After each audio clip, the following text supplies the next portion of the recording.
Oi, voltei. No vídeo de hoje eu vou contar pra vocês 5 inseguranças que eu passei durante o curso, durante a graduação e que eu ainda estou trabalhando nos dias de hoje pra fazer com que eu seja uma pessoa melhor. Aquelas inseguranças, aquele medo, aquela pulga atrás da orelha que muitas vezes impede a gente de fazer algo que vai nos ajudar a ser uma pessoa melhor, um estudante, um profissional melhor. Eu vim contar pra vocês algum desses empecilhos que acabaram passando pelo meu caminho durante esses 4 anos e que eu tenho trabalhado até hoje pra poder melhorar e ser uma pessoa, estudante, profissional melhor a cada dia que passa. Então vamos lá começar. Primeira coisa, falar em inglês. Eu tinha muito receio de falar inglês na sala de aula, mesmo que eu já tivesse falado inglês com outras pessoas no cursinho de inglês que eu fazia. Era super tranquilo, mas chegava na sala de aula parece que o negócio travava. Eu tinha vergonha, medo, não sei, de falar uma palavra errada, das pessoas não me entenderem, de ficar muito nervosa e não conseguir explicar o que eu tava querendo dizer de fato, as palavras sumirem da minha mente, enfim, um monte de coisa. Que eu me lembro, a primeira vez que eu falei inglês assim na sala inteira, como um todo, foi mais ou menos terceiro ou quarto semestre. Tinha um debate na sala de aula, o debate valia ponto, mas assim, não era obrigatório falar, né? Mas valia lá uns décimos, quem falasse ia ganhar uns pontinhos extras. Mas, apesar dos apesares, eu não conseguia falar, eu ficava com medo, receio, tudo isso que eu já contei pra vocês. Foi aí que eu fui a penúltima da sala a falar. O sinal já tava prestes a tocar, mas eu falava, cara, eu preciso falar. Primeiro porque é ponto, né? Já começa daí. Não dá pra gente arriscar, era beira do fim de semestre, a gente sabe que qualquer pontinho pode ajudar. E aí eu levantei a mão e falei. E a partir desse momento eu acho que eu tirei um peso das minhas costas. É sempre muito difícil quando a gente dá o primeiro passo, mas depois que a gente dá o primeiro, os outros ficam muito mais fáceis, né? O negócio então é você dar o primeiro passo, vai lá, fala, deixa esse medo de lado. Você sabe que você sabe, todo mundo tá na universidade para aprender. A gente tem que dar esse primeiro passo, se preparar e tirar esse medo e esse monstro das nossas costas, porque a gente não sabe o que tem no futuro. Às vezes você tá um pouco tímido de falar na sala de aula, mas a partir do momento que você fala, você se sente mais confiante para falar em inglês em outras ocasiões. Por exemplo, às vezes você vai numa entrevista de estágio, a entrevista é em inglês. Isso já aconteceu comigo, já contei pra vocês aqui no canal. Então, você se sente muito mais confiante, você se sente muito mais seguro daquilo que você tá fazendo. Então, uma coisa que me ajudava muito era anotar o que eu queria falar em um papel antes de levantar a mão e de fato falar em inglês. Anotava tudo aquilo que eu queria dizer, escrevia até mesmo em inglês, porque se eu me desse um branco ou alguma coisa do tipo, eu olhava pro papel e lia sem problema nenhum. Controlar a ansiedade quando a gente está falando em outro idioma também é importante pra gente não atropelar as palavras. Assim como a gente fala em português, conversando com outras pessoas, é a mesma coisa. Segunda insegurança eu tinha era medo dos professores. Eu não sei se medo é bem a palavra certa, mas eu ficava muito receosa, meu Deus, eles vão decorar meu nome, porque no ensino médio decorava o nome era porque o negócio tava tenso, né? Mas a faculdade é bem diferente, mas eu tinha muito receio, eu sentava mais ou menos no fundo, assim, misturada no povo, sabe? Não ficava muito visível, apesar de ser um pouco alta, né? 1,83 é um pouco difícil de não ficar visível, mas a gente fazia o que a gente podia.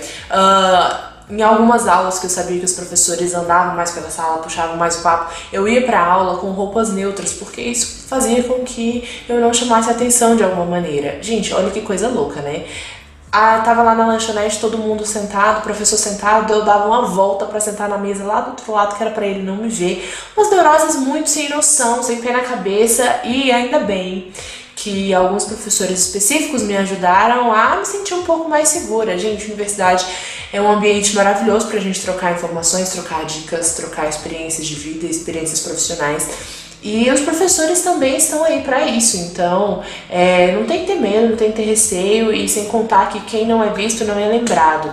As pessoas que estão sentando lá na frente, você pode sentar no fundo também, pode sentar onde você quiser, mas eu digo que as pessoas que se fazem notáveis, que participam das aulas, que conversam com os professores, enfim, são pessoas normais, a gente tem que olhar assim.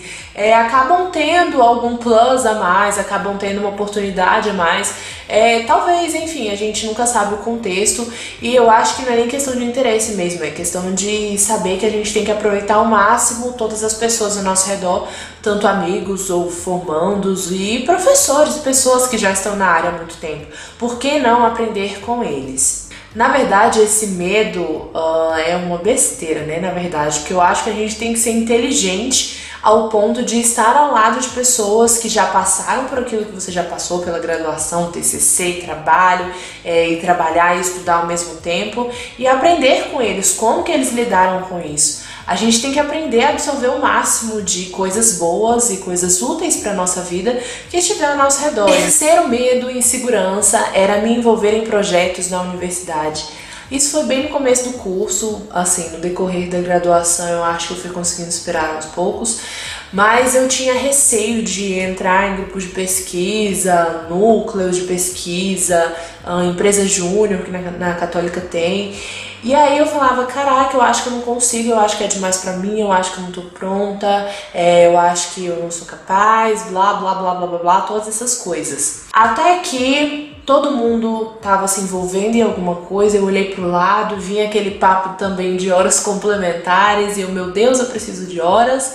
Embora eu não precisasse, mas ainda bem que alguém comentou sobre isso comigo, eu acabei ficando com uma pulga atrás da orelha e falei assim, quer saber? Chega, vou participar de um núcleo de pesquisa porque a gente vai ver no que vai dar. Fiz parte de um processo seletivo, foi o primeiro processo seletivo que eu participei na vida e, diga-se de passagem, me ajudou muito quando eu estava procurando por estágios nas entrevistas, eu me sentia muito mais segura, eu sabia o que eu podia falar, o que eu não podia, a forma como eu me portar. Eu acho que tudo isso também faz parte do crescimento como profissional, como estudante que seja, mas aí eu acho que foi mais ou menos quinto, quarto, sexto semestre, não me lembro bem direito, eu comecei a fazer parte de um núcleo de pesquisa ligado à segurança internacional. E foi ótimo, eu fiquei mais ou menos por um semestre e eu aprendi muito e assim, foi um ganho muito bom e aí que eu percebi, cara, que besteira, né? Como eu disse, eu vou repetir, tenho certeza que várias vezes nesse vídeo a gente está na universidade é para aprender. Não perca oportunidades de fazer com que você cresça profissional, pessoal, como estudante, de várias maneiras diferentes, porque essas atividades proporcionam isso, uma preparação para o mercado de trabalho de fato. Sem contar que você acaba tendo a possibilidade de lidar com o mesmo assunto de maneira mais profunda, de maneira mais detalhada, que talvez você não tivesse oportunidade em outras ocasiões. A gente também aprende a lidar com questões administrativas de, pode publicar isso, pode falar sobre isso, coisas que estão na vida real mesmo, que a gente só percebe e a gente só aprende quando a gente está com a mão na massa de fato. Então, o resumo no final das contas é: não perca oportunidades, corra atrás. Esse crescimento é muito importante para você. A gente só percebe depois que a gente passa por esse período de transição. Então, analisa o tempo que você tem disponível para se dedicar a essa atividade.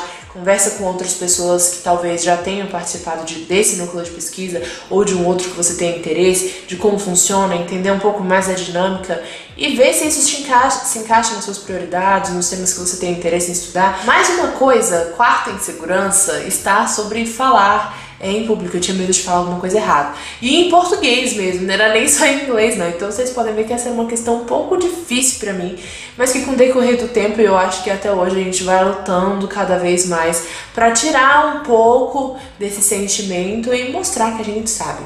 Eu tinha medo de levantar a mão, falar alguma coisa errada durante um debate ou alguma coisa do tipo, mas foi aí que eu percebi que outras pessoas estavam levantando a mão e se posicionando, falando a mesma coisa que eu queria falar, e o professor falava que estava certo, então eu estava perdendo a oportunidade de mostrar que eu sabia, perdendo a oportunidade de mostrar proatividade, perdendo a oportunidade de mostrar que eu tinha estudado. Cara, a gente passa a noite inteira estudando para chegar no outro dia e ficar calada na sala. Então, vamos tirar esse sentimento da gente, porque a gente está na universidade para aprender. Já falei isso 1000 vezes, vou falar quantas vezes forem necessárias.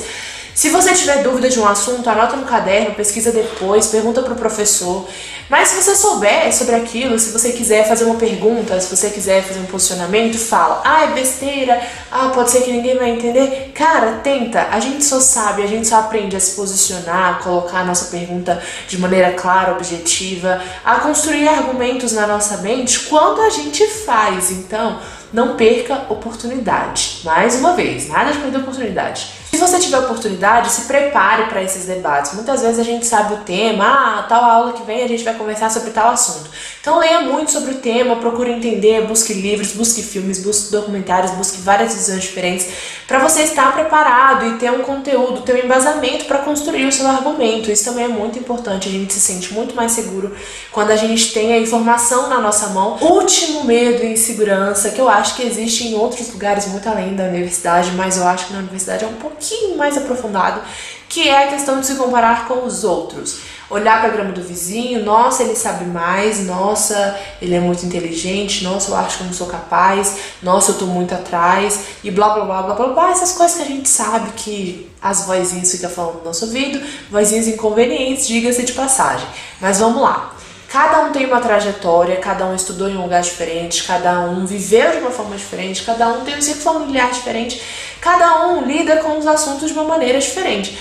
Ah, mas ele sabe demais e eu me sinto insegura, por isso que eu não falo na sala de aula. Gente, a gente tem que se preparar e a gente tem que olhar para o nosso própria grama, para a nossa própria grama, entender o que a gente pode fazer de melhor, o que a gente pode fazer para aperfeiçoar. Ah, eu não sei tal assunto, então procura. Ah, eu não me sinto preparada para falar no debate, então estuda. A gente tem que correr atrás das coisas, nada cai do céu. Com certeza, essas pessoas que, vamos supor, estão se destacando no debate, estão falando super bem, estão falando várias vezes, elas estudaram, elas se prepararam. Então, é tudo uma questão de se centrar, não ficar olhando para o lado e saber o que a gente precisa fazer para a gente melhorar o que a gente já sabe. Outra coisa, só vale olhar para a grama do vizinho se for para a gente aprender com ele, como que ele está cuidando da grama dele, o que eu posso fazer das técnicas que ele está fazendo, o que eu posso fazer para ajudar a minha grama. Só se for assim. Só para olhar para ficar triste, para se comparar de forma negativa, aí não vai. A gente tem que aproveitar as pessoas ao nosso redor, assim como eu disse em questão aos professores, e aprender com elas. Ah, tem pessoas que estão se destacando, têm facilidade de falar em público. Vai com a pessoa, vai falar com ela, olha, o que você faz para você se sentir mais confiante? A vida é assim, gente, a gente tem que trocar experiências. Você não tá sozinho, você não precisa aprender tudo sozinho. E dessa caminhada a gente vai trabalhando para ser uma pessoa melhor e ajudando as outras pessoas ao nosso redor também, porque é assim que funciona. A gente tem que aprender a lidar com as pessoas ao nosso redor e com os talentos de cada um. Você também tem os seus talentos, cada um tem a sua habilidade, cada um é melhor em uma matéria, cada um se destaca em um ponto específico, seja falando em público, seja na hora de planejar, seja na hora de pensar uma ideia, seja na hora de revisar um texto, seja na hora de elaborar um resumo. Cada um tem uma habilidade diferente e a gente tem que aprender também com essas pessoas para que a gente melhore as nossas próprias habilidades. Então é isso, finalizamos o vídeo de hoje, espero que tenha ajudado de alguma maneira. Deixa essa segurança pra lá, deixa esse medo pra lá. Se quiserem conversar, os comentários estão aí, ou por e-mail, realhelpinternacional@outlook.com. Se inscreve no canal para os próximos vídeos e segue nas redes sociais que eu sempre posto as novidades por lá primeiro. É isso então, um grande beijo e até semana que vem. Tchau!